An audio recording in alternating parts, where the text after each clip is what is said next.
Good morning students. मैं शशि रतन संत Michaels academy Bettiah से 10th class की पाठ्य पुस्तिका क्षितिज से मैं आप लोगों को पढ़ा रही हूँ राम लक्ष्मण परशुराम संवाद। आज हम उसके अंतिम खंड को अंतिम भाग को देखेंगे कि लक्ष्मण और परशुराम के बीच में आज कौन सी बातें हो रही हैं। कहेऊ लखन मुनि सीलू तुम्हारा, को नहीं जानत विदित संसारा। सीलू, सीलू का अर्थ होता है स्वभाव और विदित का अर्थ होता है परिचित। तो कहेऊ लखन मुनि सीलू तुम्हारा, को नहीं जान विदित संसारा। अर्थात लक्ष्मण परशुराम से बोले, हे मुनि, आपके सील स्वभाव के बारे में कौन नहीं जानता, सारा संसार आपसे परिचित है। माता पितहि उरिन भय निके, गुरु रेनु रहा सोचू बड़ जी के। अर्थात उरिन, उरिन का अर्थ होता है ऋण से मुक्त यानी कर्ज चुका देना। भय, भय का अर्थ होता है हो गए। निके, निके का अर्थ होता है भली। और गुरु ऋणु, गुरु ऋणु का अर्थ होता है गुरु का ऋण। और सोचू, सोचू का अर्थ यहाँ है चिंता। बड़, बड़ का अर्थ होता है बड़ी और जी का अर्थ होता है हृदय। तो माता पितहि उरिन भय निके, गुरु ऋणु रहा सोचू बड़ जी के। आप अपने माता पिता से, यहाँ लक्ष्मण कहते हैं परशुराम जी को कि आप अपने माता पिता के ऋण से तो अच्छी तरह उऋण हो ही चुके हैं। अब आप पर गुरु का ऋण शेष बचा है, उसे उतारने की चिंता आपके मन में है। यानी कि आप क्या सोच रहे हैं, आपने तो अपने माता पिता को मार कर अपना कर्ज चुका ही दिया है। अब आप गुरु का ऋण जो शेष बचा है उसे उतारने की चिंता में गले जा रहे हैं। सो जनु हमरे ही माथे कढ़ा, दिन चली गए ब्याज बड़बाड़ा। अर्थात जनु, जनु का अर्थ होता है मानो। हमरे ही माथे कढ़ा का अर्थ होता है हमारे माथे पर डालना चाहते हो। बड़, बड़ का अर्थ होता है बहुत और बाढ़ा का अर्थ होता है बढ़ गया। तो सो जनु हमरे ही माथे कढ़ा, अर्थात वह आप शायद हमारे ही माथे काढ़ना चाहते हैं, हमारे ही सिर पर मढ़ना चाहते हैं। अर्थात आप मुझे मारकर गुरु ऋण उतारना चाहते हैं। दिन चली गए ब्याज बड़बाड़ा, अर्थात ठीक भी है, दिन भी बहुत हो गए, अब तक तो आप पर गुरु का ऋण और ब्याज बहुत बढ़ गया होगा। अब अनिय व्यवहारिया बोली, तुरंत देऊ मैं थैली खोली। अब देखिए लखन एकदम व्यंग वचन से परशुराम को और क्रोधित कर दे रहे हैं। यहाँ पर अब अनिय, अनिय का अर्थ होता है लाओ और व्यवहारिया का अर्थ होता है हिसाब किताब करने वाला। तो कहते हैं अब अनिय व्यवहारिया बोली, तुरंत देऊ मैं थैली खोली। अर्थात चलिए अब आप अपने हिसाब किताब करने वाले को बुला लीजिए, मैं भी अपनी थैली खोलकर तुरंत सारी धनराशि चुका दूंगा। यानी कि मेरे पर ऋण भी है, ब्याज भी बढ़ गया है, क्योंकि आपके गुरु का जो सिर पर ये कर्ज है वो आप चुकाना चाहते हैं। तो चलिए भाई बुला लीजिए हिसाब किताब करने वाले को और मैं भी अपनी थैली खोलकर सारी धनराशि चुका देता हूँ। सुनी कटु वचन कुठार सुधारा, हाय हाय सब सभा पुकारा। कटु, कटु का अर्थ होता है कठोर और सुधारा का अर्थ होता है संभालना। तो अब तो भाई लक्ष्मण के इस कटु वचन से क्या करते हैं परशुराम हम देखेंगे। सुनी कटु वचन कुठार सुधारा, हाय हाय सब सभा पुकारा। यानी कि लक्ष्मण के मुंह से ये कटु वचन सुनकर परशुराम ने अपना फरसा साध लिया और ये देखकर सारी सभा में हाय हाय की पुकार मच गई। यानी जितने भी लोग थे अब समझ गए कि अब बात बहुत बिगड़ चुकी है और अब इस फरसा भी परशुराम सुधार लिए हैं, लक्ष्मण को मार डालेंगे। भृगु बर परसु देखा बहुमोही, विप्र बिचारी बचौ नृप दोही।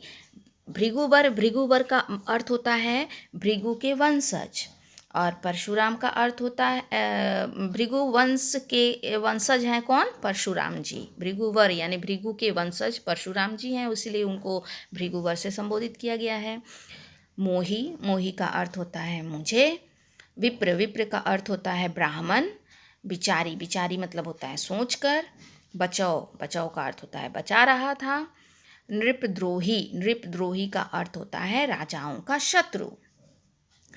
तो भृगुवर परसु देखा बहुमोही, विप्र बिचारी बचौ नृपदोही। लक्ष्मण एकदम कठोर वचनों के साथ, व्यंग वचनों के साथ कहते हैं कि हे भृगुवर परशुराम जी, आप मुझे अपना फरसा दिखा रहे हैं और मैं आपको ब्राह्मण समझकर बार बार लड़ने से बच रहा हूँ, और आप मुझे क्या कर रहे हैं? बार बार अपना फरसा दिखा रहे हैं। मिले न कभू सुबट रन गाढ़े, द्विज देवता धरही के बाढ़े। सुबट का अर्थ होता है वीर योद्धा, रण मतलब होता है युद्ध, और गाढ़े, गाढ़े का अर्थ होता है अच्छे। द्विज देवता का अर्थ होता है ब्राह्मण देवता, और बाढ़े का अर्थ होता है फूलना। तो मिले न कभू सुबट रन गाढ़े, द्विज देवता धरही के बाढ़े, अर्थात ओ राजाओं के शत्रु, लगता है आपको युद्ध भूमि में कभी पराक्रमी वीरों से पाला नहीं पड़ा, इसलिए हे ब्राह्मण देवता, आप अपने घर में ही अपनी वीरता के कारण फूले फूले फिर रहे हैं। यानी कि लक्ष्मण कहते हैं कि अरे बाप रे परशुराम जी, आप तो लग रहा है कि आपको तो कभी पराक्रमी वीरों से पाला ही नहीं पड़ा, और आप अपने में ही फूले फूले फिरते हैं कि मैं बहुत बड़ा योद्धा हूँ। अब तो ये वचन सुनकर परशुराम आग बबूले हो जाते हैं। अनुचित कहिए सब लोग पुकारे, रघुपति स्यनहि लखनऊ ने मारे। यानी कि अब स्यनहि का अर्थ होता है आँखों के इशारे से। नेवारे, नेवारे मतलब रोकना, मना किया। और सरिस, सरिस का अर्थ होता है समान। कोपू का अर्थ होता है क्रोध, और कृसाणु का अर्थ होता है आग। अब लक्ष्मण के ये वचन सुनकर क्या होता है जरा देखेंगे। अनुचित कहिए सब लोग पुकारे, यानी जो सभा में लोग बैठे हुए थे उन लोगों ने भी देखा कि अब तो लखन आग में बहुत घी डाल चुके हैं और परशुराम बहुत क्रोधित हो गए हैं। तो सारी सभा क्या करती है जरा सुनिए। यह सुनते ही सभा में उपस्थित लोग अनुचित है, अनुचित है कहने लगे। रघुपति स्यनहि लखनऊ ने मारे, अर्थात राम ने भी लक्ष्मण को आंखों के संकेत से और अधिक बोलने से मना कर दिया। लखन उतर आहुति सरिस भृगुबर कोपु कृसाणु, अर्थात इस प्रकार लक्ष्मण आहुति के समान भड़काने वाले शब्द बोल रहे थे, और पूरी सभा अनुचित है, अनुचित है कहकर पुकारने लगी। और श्री राम जी आंखों के इशारे से लक्ष्मण को अधिक बोलने से मना कर देते हैं। बढ़त देखी जल संवचन बोले रघुकुल भानु, भानु मतलब रघुवंश के सूर्य श्री रामचंद्र जी को बोला जाता है। श्री रामचंद्र जी रघुवंश के सूर्य हैं, अर्थात परशुराम का क्रोध आग के समान था जो लक्ष्मण के वचनों से भड़क उठा था। अतः आग को बढ़ता देख श्री रामचंद्र जल के समान शीतल वचन बोले।